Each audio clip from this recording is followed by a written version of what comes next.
반갑습니다. 저는 청년성 기는 금교준 목사입니다. 오늘 함께 나눌 말씀은 제목은요, 홍해를 지났는데 왜 삶은 여전히 구질구질한가?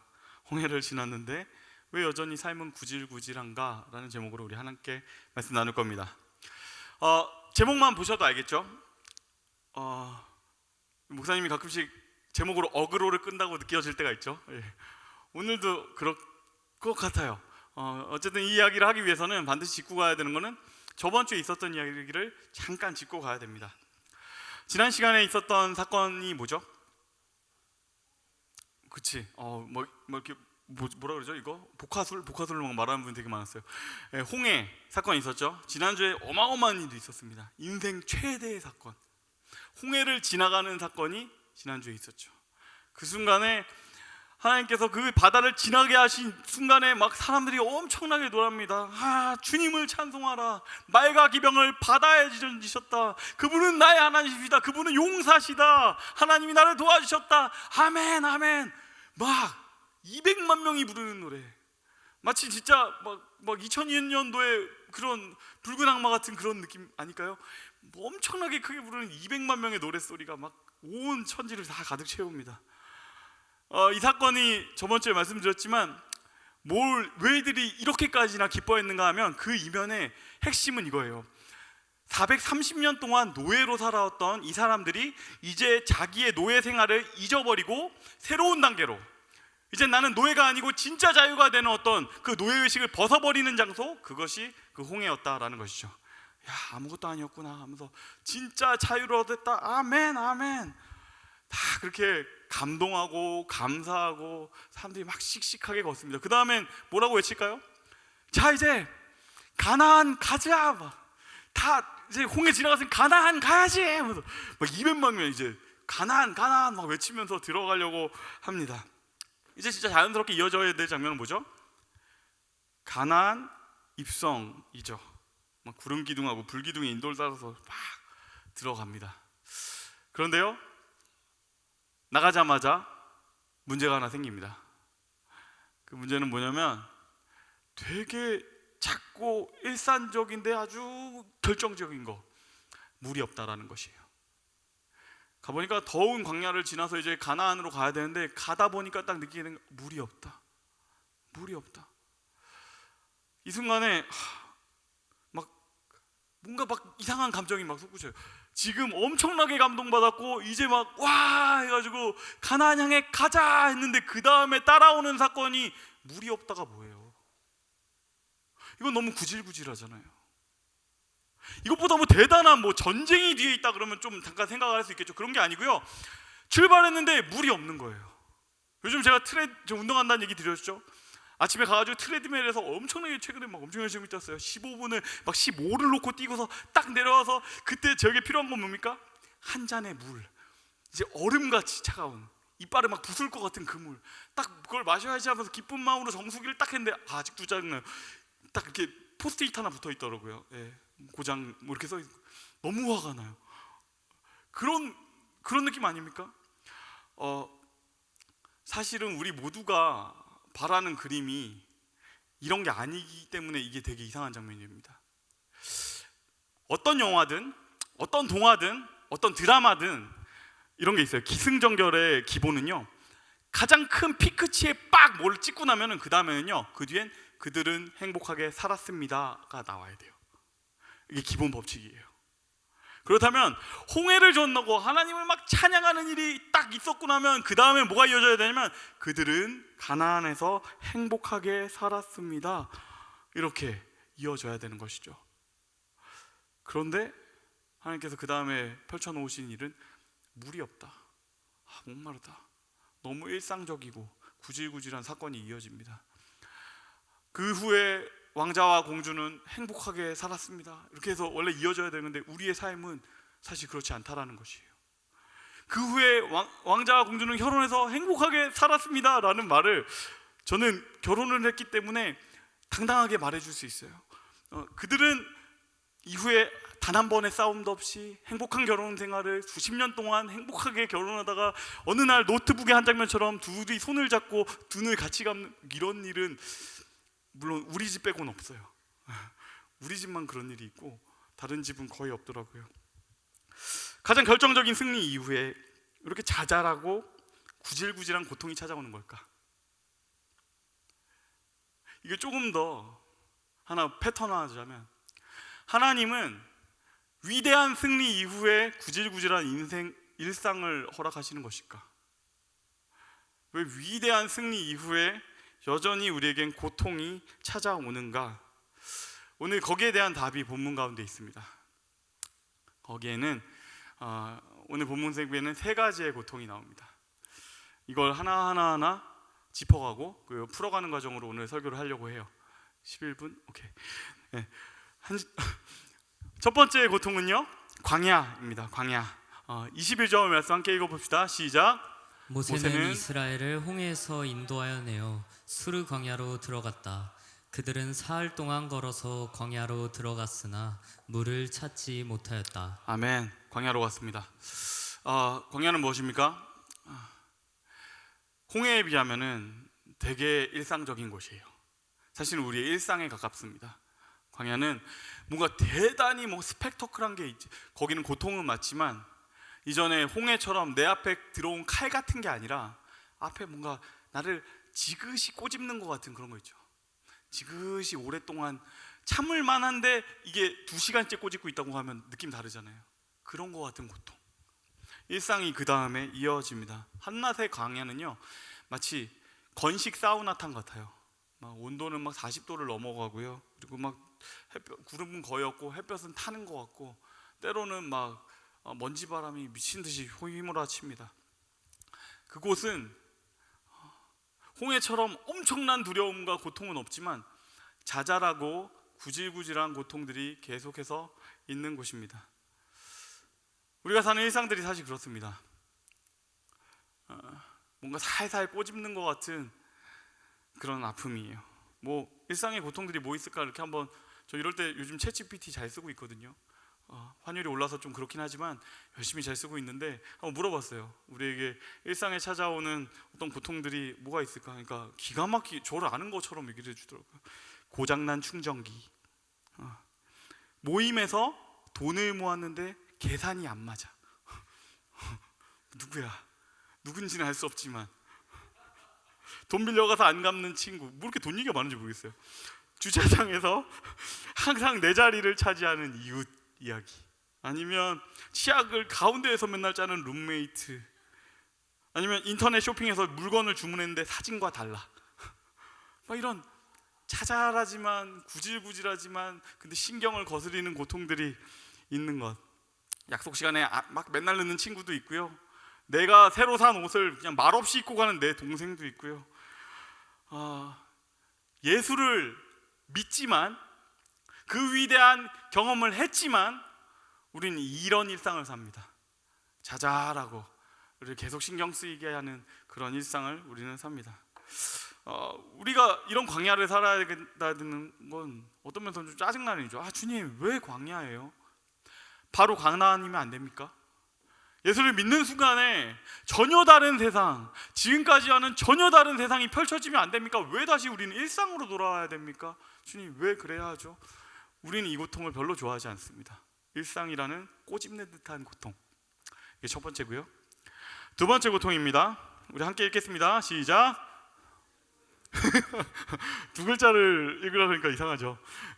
우리 함께 23절 24절 말씀도 읽어볼게요. 시작. 마침내 그들이 마라에 이르렀는데 그곳의 물이 써서 마실 수 없었으므로 그곳의 이름을 마라라고 하였다. 이스라엘 백성은 모세에게 우리가 무엇을 마신단 말입니까? 하고 불평하였다. 아멘. 네, 거기에서 만나게 되는 물이 있는데요. 거기서 만나게 된 물은 마라입니다. 쓴 물을 만나게 돼요. 마실 수가 없다라는 거예요. 이건 마치 지금까지 광야에서의 고통이란 것이 계속 그 쨍뼈 같은, 나를 꼬집는 것 같은 그런 고통이었다면 이제는 한번 나의 뺨을 후려치는 것 같은, 진짜로 나를 열받게 하고 진짜로 나를 고통스럽게 하는, 옆구리에 살짝 작은 칼이 들어오는 것 같은 그런 고통이 찾아오는 것이죠. 이거는 뭐랄까, 제가 한번 상상을 해봤어요. 그 트레드밀에서 내려와서 내가 물을 받을 수가 있었어. 그래서 딱 받아서 마셨는데 그게 막 탄산수야. 너무 화가 나요. 뭐 그럴 수 있잖아요. 마실 수 있을 것 같은데 마실 수 없는 물, 나를 희롱하는 것 같은 물, 그리고 그 끝에서 나를 병들게 할지도 모르는 이런 물, 나를 병들게 하는 고통, 이게 나를 찾아옵니다. 이 마라라는 단어는요, 어디에서 또 쓰이고 있냐면 룻기를 보시면 룻의 시어머니인 나옴이라는 사람이 있는데, 원래 이 사람의 이름은 나옴이, 기쁨이란 뜻인데, 너무 힘든 일, 인생의 쓴맛을 다 보고 나니까 내 이름은 마라다, 날 이제 마라라고 부르라, 쓰다란 뜻이에요. 여기서 쓰다는 그냥 대충 쌉싸름하다 뭐 이런 게 아니고요, 진짜 먹을 수 없는 쓴맛, 이거는 나를 병들게 할 것 같은 그런 쓴맛을 의미합니다. 우리 인생에도 이런 순간 찾아옵니다. 예수를 믿지만 찾아옵니다.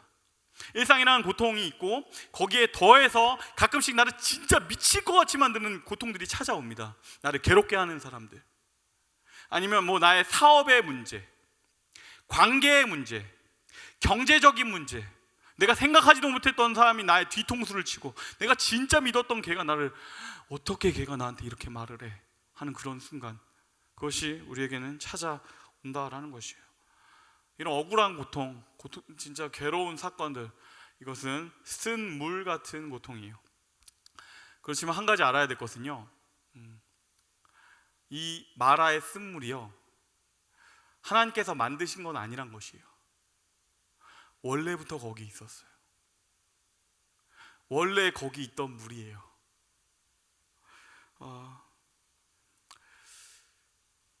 성도들은 이런 두 가지 고통을 겪습니다. 첫 번째, 광야와 같은, 기본적으로 나를 꼬집는 것 같은, 계속 반복되는 것 같은 그런 고통들, 거기에 더해서 가끔은 나를 진짜 괴롭히는 큰 사건들, 엄청난 사건들, 물론 홍해 정도는 아니지만 나를 진짜 위협하는 사건들을 겪어요. 그런데 이거는요, 성도들만의 고통이냐고 하면 그렇진 않아요. 이건 아셔야 됩니다. 세상 모두가 겪고 있는 거예요. 모두가 똑같이 겪고 있는 고통이에요.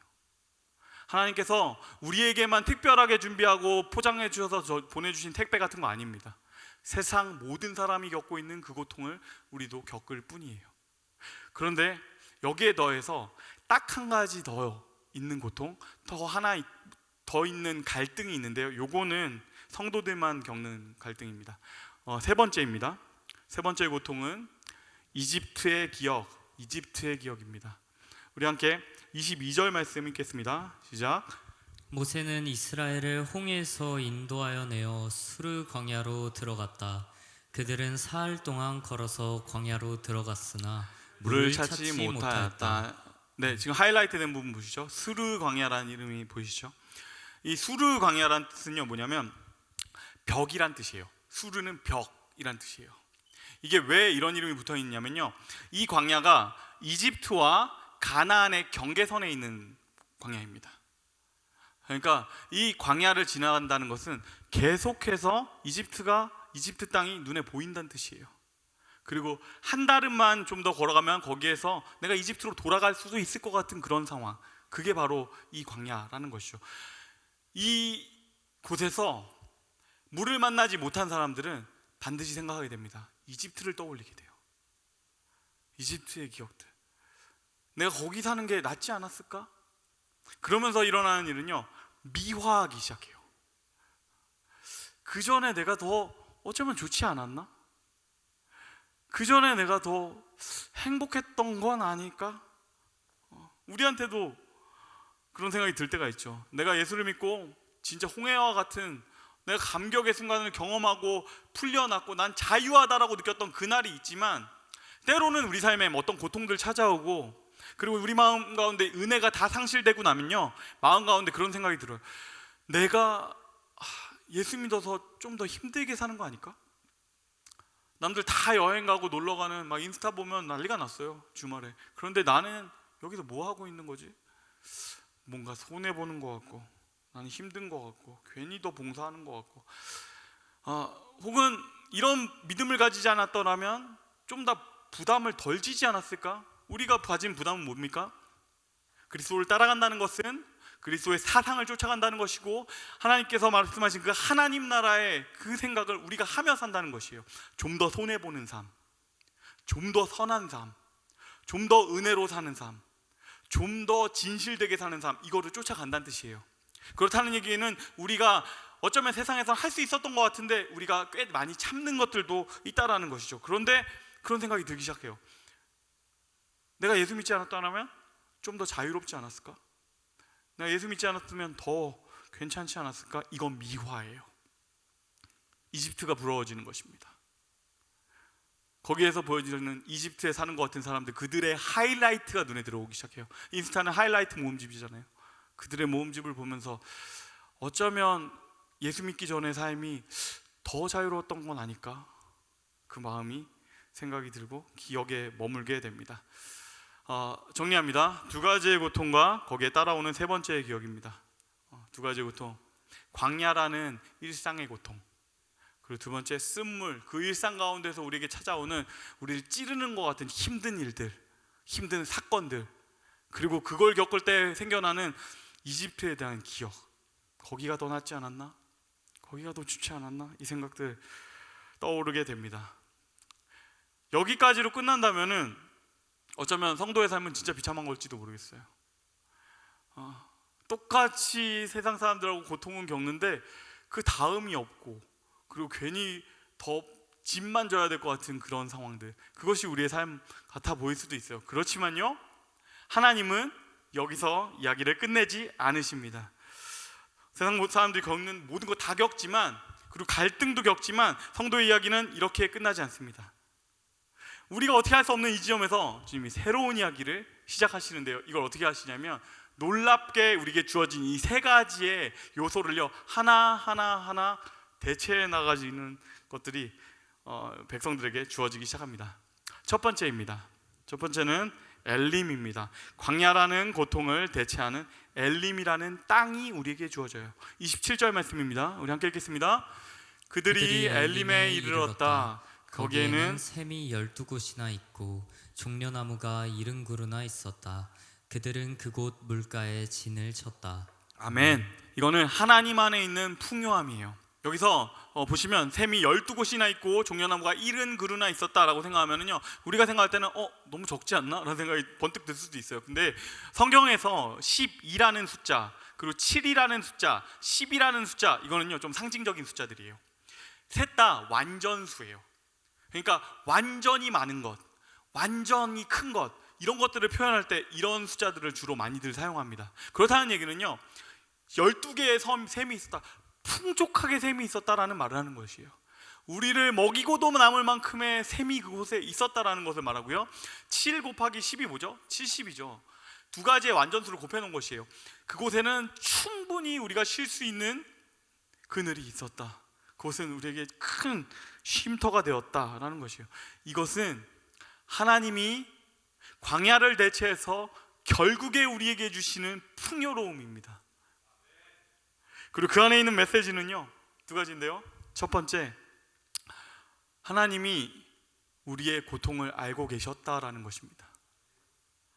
하나님이 우리가 고통스럽고 힘든 줄 알고 계셨구나, 그분이 우리한테 관심이 있으셨구나, 우리를 무시하고 그냥 광야에 던져주셨던 것이 아니구나, 그분이 뼈저리게 우리의 고통을 알고 계셨구나 라는 것이 첫 번째입니다. 그리고 두 번째, 나는 인색한 하나님이 아니다라는 것이에요. 우리는 그런 생각을 할 때가 있어요. 하나님은 우리한테 인색할 것 같은, 하나님은 우리한테 인색할 것 같은, 아니요, 하나님 그런 분 아니세요. 오늘 이 샘과 그리고 이름 그루의 종려나무는요, 하나님께서 우리에게 주실 수 있는 가장 풍요로운 것, 넉넉하고 넘치는 것을 주셨다라는 것을 의미해요. 하나님은 충분히 우리에게 넉넉하게 주실 것이다. 이 엘림이라는 장소가 그것을 보여줍니다. 물론 하나님의 이 축복이 우리가 생각하는 딱 그런 눈에 확 들어오는 방식은 아닐 때도 있을지 모르겠어요. 우리 삶에 가져와서 생각을 해보죠. 하나님께서 우리의 삶에 축복을 주신다면, 저는 목사지만 여러분을 대원해서 얘기를 드리자면 저는 캐시로 주셨으면 좋겠어요. 깔끔하게 돈으로 주셨으면 좋겠다라는 생각. 혹은 조금 더 기적적으로 한다면 그런 거 있잖아요. 밤에 딱 잠을 자요. 꿈을 꿉니다. 그럴 때 밤에 꿈속에서 떠오르는 7개의 숫자 9, 17 아시죠? 하나님께서 이런 식으로 일하시기를 어떤 면에선 바라는 마음도 있을지 모르겠지만요, 그렇게는 하지 않으시는 것 같아요. 로또를 주시지는 않아요. 그렇지만 결국에 우리가 긴 인생을 돌아보면서 바라보면요, 그분은 우리에게 완전한 풍요로움을 주시는 분이시다, 이것은 확실합니다.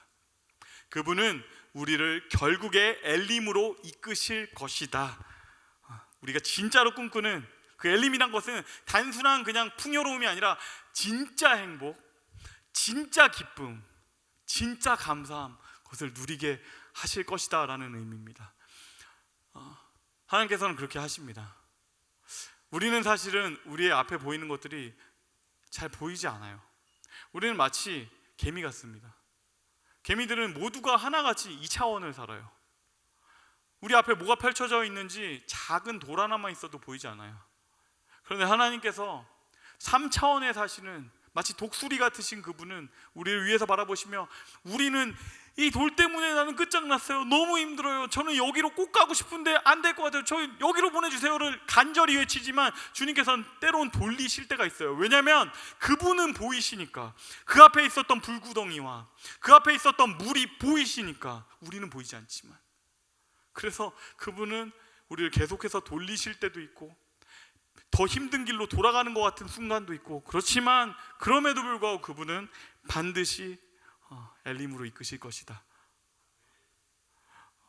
우리 각자에게 그 일이 반드시 일어날 겁니다. 저라는 삶의 인생에서도 그렇습니다. 하나님께서 뭔가 실패를, 우리 모두 다 그랬겠지만요, 경험하는, 저도 뭐 교사로서 실패한 것 같았고, 회사원으로 실패한 것 같았고, 연극 배우 하려고 했지만 실패한 것 같았고, 음악도 해보고 싶었지만 실패한 것 같았고, 그 모든 것을 하나님께서 모으셔서 목사로는 너무 완벽했던 그 괜찮은 그 어설픈 연극 배우가 목사로서는 너무나 필요했던, 실패했던 회사원의 경험도 너무나 필요했던, 실패한 선생님이 너무나 필요했던 모든 거 하나하나 모아서 당신은 나에게 가장 필요한 그 길로 이끄신다라는 것, 저의 삶을 통해서 저는 고백하고 여러분도 반드시 그렇게 될 줄을 믿습니다.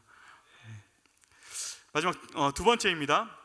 두 번째는 쓴물을 단물로 바꾸시는 하나님입니다. 쓴물을 단물로 바꾸신다. 24절 25절 말씀입니다. 이스라엘 백성은 모세에게 우리가 무엇을 마신단 말입니까? 하고 불평하였다. 모세가 주님께 부르짖으니 주님께서 그에게 나무 한 그루를 보여주셨다. 그가 그 나무가지를 꺾어서 물에 던지니 그 물이 단물로 변하였다. 주님께서 그들에게 법도와 율례를 정하여 주시고 그들을 시험하신 곳이 바로 이곳이다. 아멘. 하나님이 어떤 분이신가를 이걸 보여주는데, 이것은 고통을 변하여서 기쁨으로 바꾸실 수 있는 분이라는 뜻입니다. 하나님께서요, 이 마라의 쓴물이란 것을 두고 다른 곳에서 뭘 하신 것이 아니라요, 이 고통을 바꾸어서 내가 마시는 기쁨의 물, 단물로 바꿔주실 수 있는 하나님이다, 이것을 우리에게 경험하게 해주세요. 그 순간에 사실은 우리가 일상적인 고통이라고 말은 하지만, 쓴물이라고 말은 하지만 사실은 죽음에 가까운 생각일 수도 있어요. 이스라엘 입장에서 난 이제 죽었구나, 진짜 고통스럽다, 난 끝장났다, 아무런 답이 없다, 아무런 해결 방법이 보이지 않는다 라고 고백하는 그 순간에 하나님은 그곳에 임재하시고 그곳에서 일하셔서 그 고통을 바꾸어서 단물을 만들어내시는, 그 고통을 바꾸어서 그 죽음을 생명으로 바꾸시고 그 재료를 가지고 기쁨을 만드시는 일을 시작하셨습니다. 우리가 생각할 땐 다 끝난 그 문제를 가지고 하나님은 새로운 일을 시작하세요. 저는 이거 사역을 하면서 많이 경험합니다. 기도하는 청년들이 많이 그걸 느끼게 해요. 뭐랄까, 원형적 사고, 오히려 좋아, 럭키비키야, 이런 일들 진짜 많이 일어나요. 고통이 변하여 기쁨이 된 일들. 어떤 친구는요, 시험에 떨어졌어요. 엄청 오래 준비하던 시험에 떨어져가지고 펑펑 울면서, 근데 이제는 도저히 시험을 할 수 없을 것 같아서 회사에 들어갔어요. 근데 거기에서 걔가 발견한 게 뭔지 아세요? 나 왜 이렇게 영업 잘함? 나 왜 이렇게 영업 잘함? 걔 우수사원이에요. 지금 이제 팀장 됐더라고요. 최연소 팀장. 저한테 이렇게 카톡 왔어요. 그래서 하나님 이렇게 하신다고?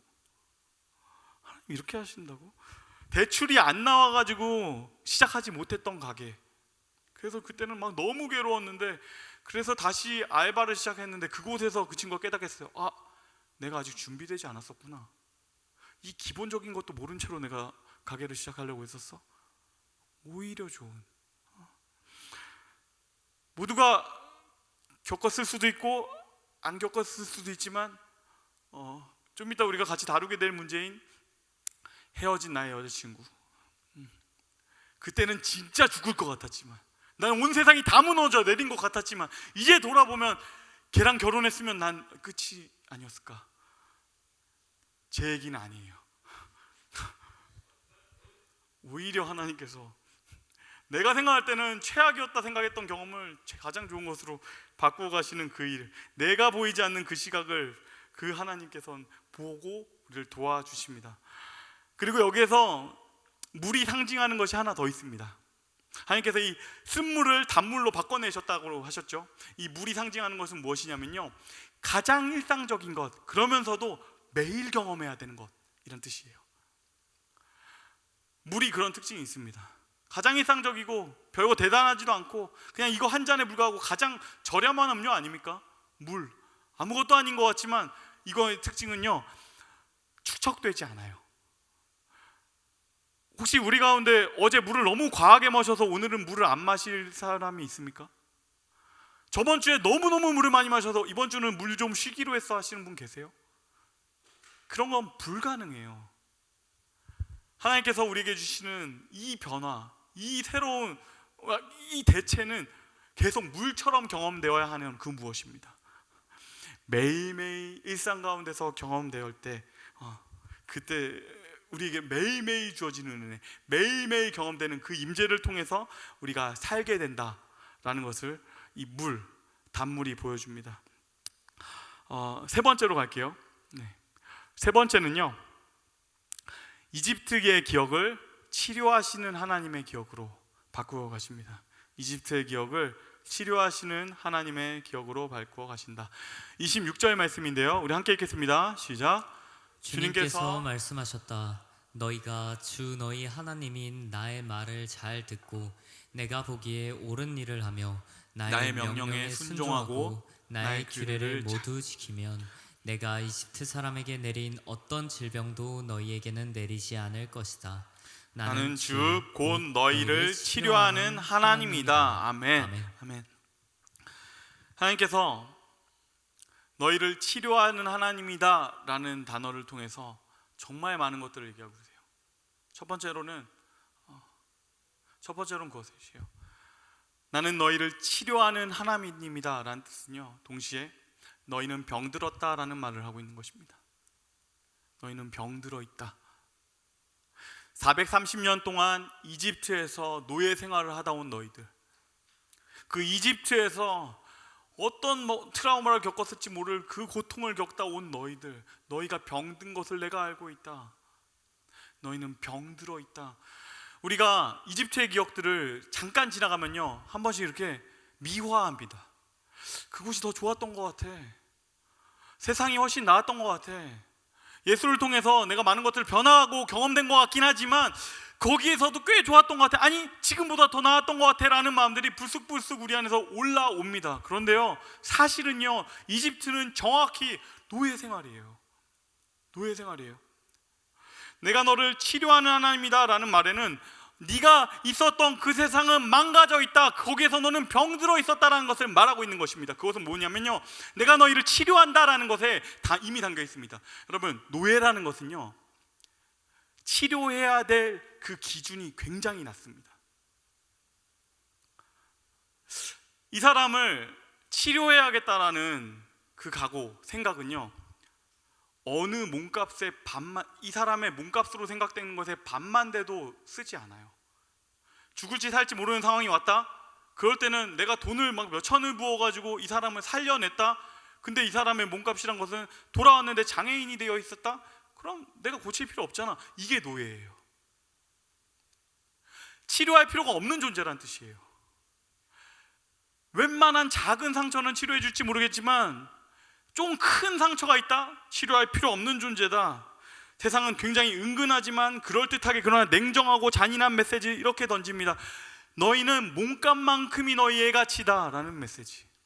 그리고 거기에 병들어 있던 이 노예들이 이 땅에 옵니다. 그런데 하나님께서 말씀하세요. 나는 너희를 치료하는 하나님입니다. 그리고 이 장면에 앞뒤 문맥을 통해서 느껴지는 것이 한 가지 더 있습니다. 이 치료하는 하나님입니다는 이렇게 고쳐 쓸 수 있어요. 나는 너희를 고쳐 쓰는 하나님이다.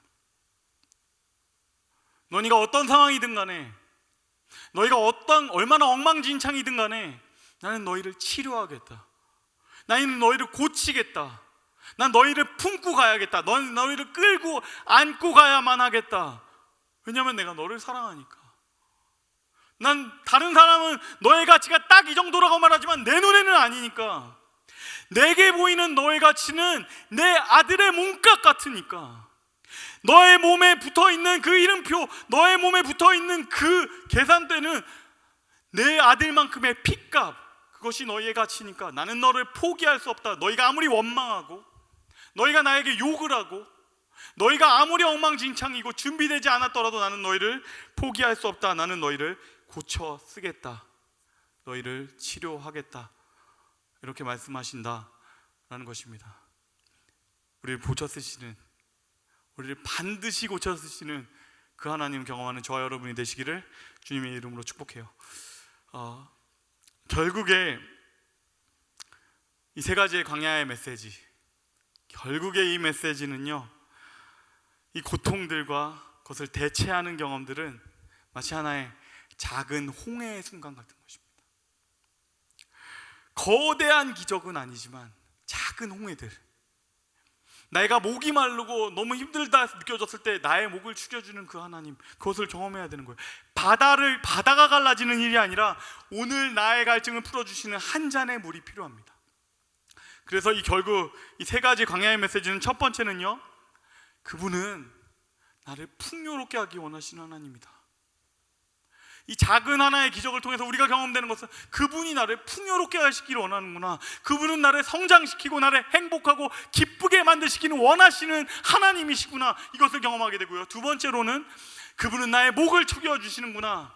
그분은 나의 진짜 실제적인 필요를 아시고 그것을 채워주시는 하나님입니다. 그리고 세 번째로는 그리고 그가 나를 고쳐 쓰시는 하나님이다.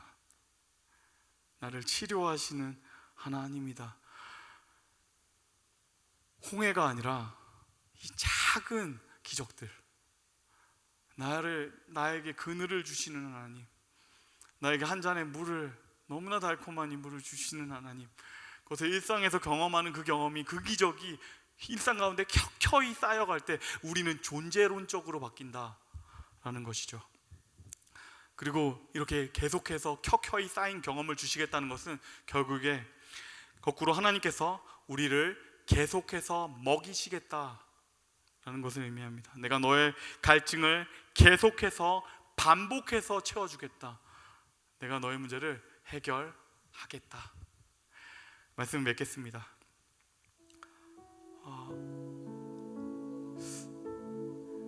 오늘 본문의 이야기, 우리에게 되게 익숙한 이야기이기도 하고, 그리고 앞뒤 정황들 다 알고 하니까 좀 이걸 거시적으로 볼 수 있으니까 그렇군 하고 이해가 됩니다. 그런데요, 우리가 그 현장에 있었다면, 우리가 그 일상을 우리의 몸으로 지금 견뎌내고 있다면 우리도 그럴 수 있었을 것인가? 우린 잘 보이지 않아요. 내 앞에 보이는 이 문제가 나를 집어삼킬 것 같고 나를 정말로 죽일 것 같은 문제처럼만 보입니다. 하나님이 보이기보다는 내 앞에 놓인 이 돌이 더 큽니다. 나는 개미니까요. 이 차원을 살고 있으니까요. 그래서 이 앞에서 울고 웃고, 이스라엘 백성만 그런 것이 아니라 우리도 그렇게 합니다. 하나님, 이 일상의 고통에서 내가 어떻게 이겨내야 될지 모르겠습니다. 하나님 도와주세요. 하나님 도와주세요. 그리고 그렇게 고통하고 있는 우리들을 하나님이 저 멀리에서 3차원의 공간에서 우리를 바라보시며 돕고 계세요. 그 이스라엘에게 그 바보같이 계속 떼쓰고 울고 해결되고 떼쓰고 울고 해결되는 그 이스라엘에게 주신 그 첫 번째 기적이 물 한 잔이었다라는 것은 오늘 우리에게도 똑같습니다. 우리의 삶에 크고 작은 고통들은 계속해서 있을 것입니다. 그런데요, 그 작은 고통, 큰 고통을 하나하나 주님과 함께 해결해 가면서 우린 여전히 개미라서 다 보이질 않아요. 그렇지만 단 한 가지 반복해서 경험되다 보면 알게 되는 것이 있습니다. 이 하나님이 선하시다. 이 하나님이 나를 사랑하시는구나. 이 하나님이 나의 아버지시구나. 반복되는 그 순간 가운데 우리에게 조금씩 느껴지는 것. 그리하여 우리는 우리의 한계를 넘어서 1mm씩 자라갈 것입니다. 처음의 질문, 홍해를 지났는데 왜 우리의 삶은 이렇게 영원히 구질구질한가? 그건요, 답은요, 우리가 구질구질하기 때문이에요. 하지만 그 구질구질한 우리를 하나님께서 사랑하셔서 놀라운 존재로 1mm씩 자라게 하실 그분의 너무 크신 선하심을 경험하는 저 여러분이 되시길 주님의 이름으로 축복합니다.